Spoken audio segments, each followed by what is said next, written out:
छुपा नैना झुका कि दिल धर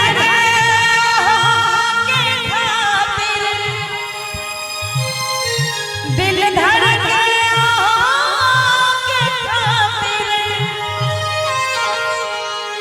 कौन रोग लगा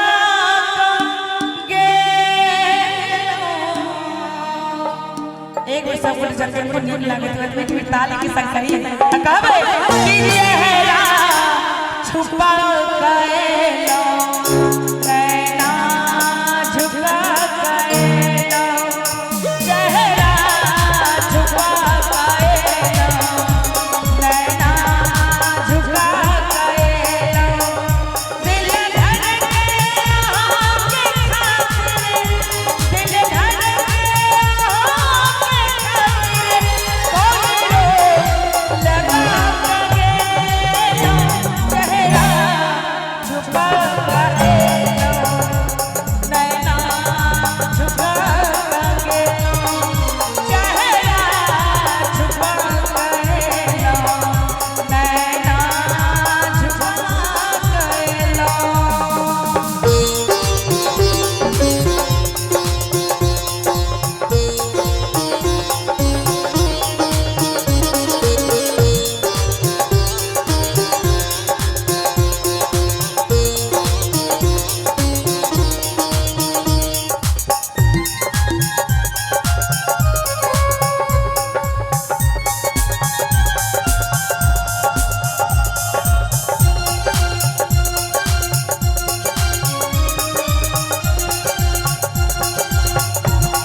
प्रेम में लोग पागल भ जाए छे बड़ा सुंदर भाव कि कियो देखिका खूब हंसैया कियो पागल कहैया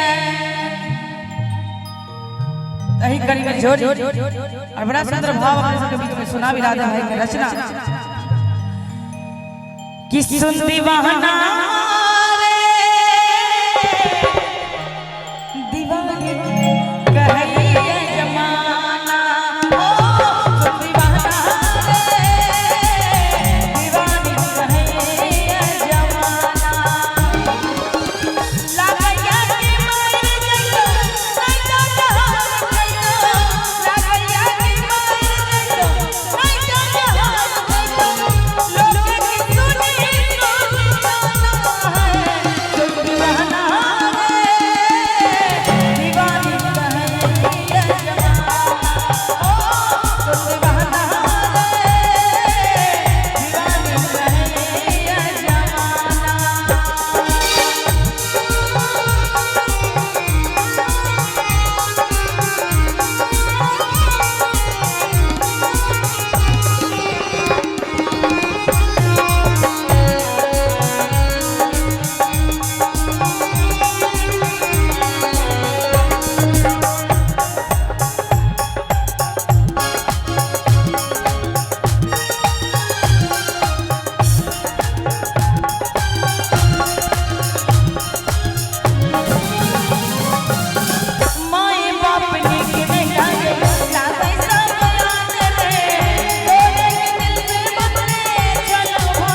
सुनी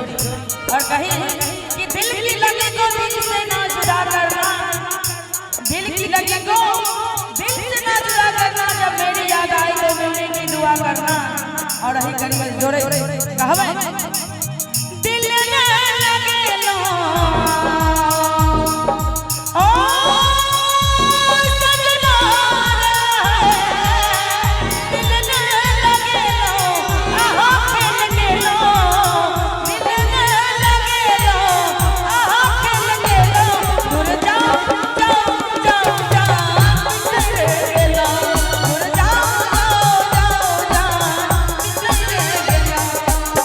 दिल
देखब इसमें तक केना काम से देखब प्रीत में लोग